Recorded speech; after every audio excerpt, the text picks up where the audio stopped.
Il était une fois une grande et belle famille, la plus riche du village. Les de la Fonte faisaient vivre tous ses habitants grâce à une industrie familiale qui consistait à fabriquer les meilleurs WC de tout le pays. L'économie et les amitiés ne pouvaient aller mieux.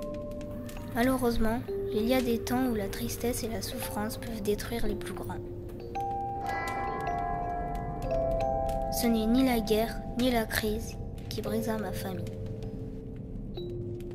Mais un décès, le mien. Je n'étais alors qu'un tout petit bébé dans le ventre de ma mère, Violette. C'est elle, avec ses grands cheveux bruns. J'aurais aimé les toucher, ses longs cheveux. Le destin a décidé autrement. Avant ma naissance, j'étais déjà mort. Ma mère a décidé que je naîtrais tout de même de manière naturelle. Elle en est devenue folle. Mon père a tout fait pour la sauver, jusqu'à se perdre lui aussi.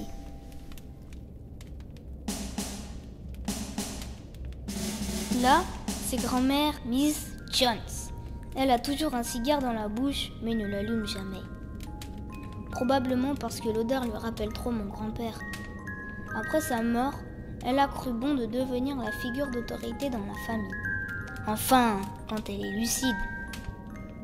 Tante Urimé donc, ma préférée. Elle fait souvent des gâteaux tout roses et sucrés qui sentent bon le printemps. Mon oncle Vernon est celui qui a sans doute été le plus atteint, du moins physiquement parlant.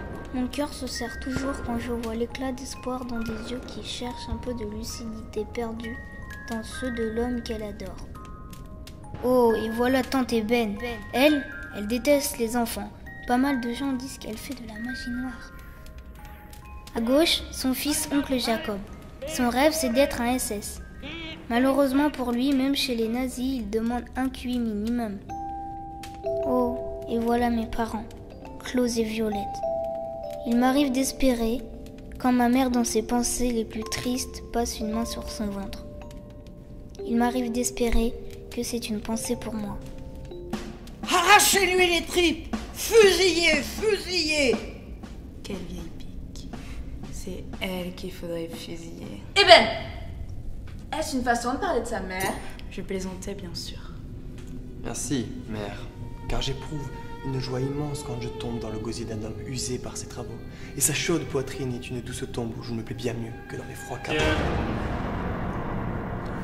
Là qui va te rafraîchir les idées, cousin. Parce que là voilà la vérité. La vérité, mon cher Klaus. Chapitre 6. La poésie traître au corps. Le poète sera fusillé. Fusillez! Non, Fusillez! Je peux pas les voir. Je peux pas les voir. Je m'embête. Je reposais mon peigne et m'armant du coupe-ongle, taillant en biseau mes paupières mates pour donner du mystère à mon regard. Mon amour. Fort intéressant. Faudrait que j'en parle à Alice. Qui est Alice, oncle Vernon? Une pute! Belle maman, voyons. Notre Vernon est si fragile. J'en ai fait une femmelette, une nunuche. Un homme qui pleure, ce n'est pas un homme. Jacob, Oui, mère. n'essayez pas de faire de l'esprit. Ça ne vous va pas du tout. Eh ben! Vous vous comportez d'une manière détestable. Eh bien quoi? C'est mon vice. Déplaire à mon plaisir, j'aime qu'on me haïsse.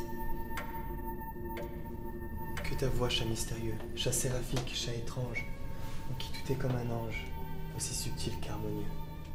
Et nous serons unis, même dans la mort. Eh bien, s'ils aiment mieux mourir, il ferait très bien de suivre cette idée et diminuer l'excédent de la population.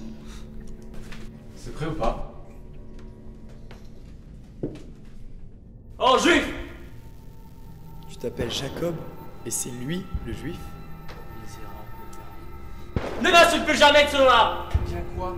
N'est-ce pas là le nom que tes géniteurs t'ont donné? Vas-y, fiston! Comme je t'ai appris, donne-lui une bonne raclée! Le dessert, le dessert, Les enfants! Calmons-nous. Le dessert va arriver.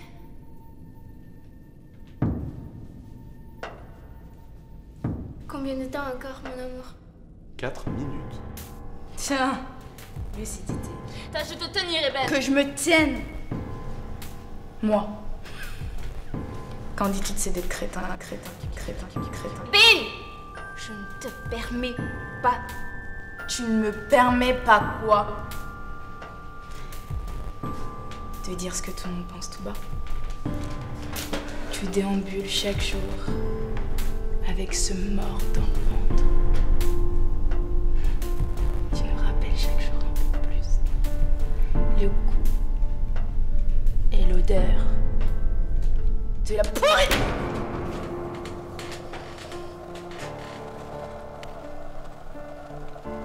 J'ai jamais voulu, moi. J'étais jeune. J'avais un avenir. Eben, nous avons fait ce choix tous ensemble. C'est la meilleure possibilité que nous avions. Finir ensemble. Emportés par le chagrin, tourmentés par la tristesse et le désespoir, ils ont fait un pacte, une promesse macabre. Ils ont décidé de venir me rejoindre. Et depuis, à chaque fois, le même scénario, la même histoire, qui constamment tourne et tourne encore et encore. La danse des Maccabées ne s'arrêtera pas.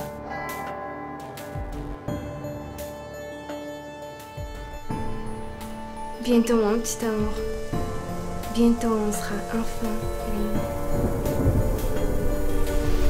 Quelle heure?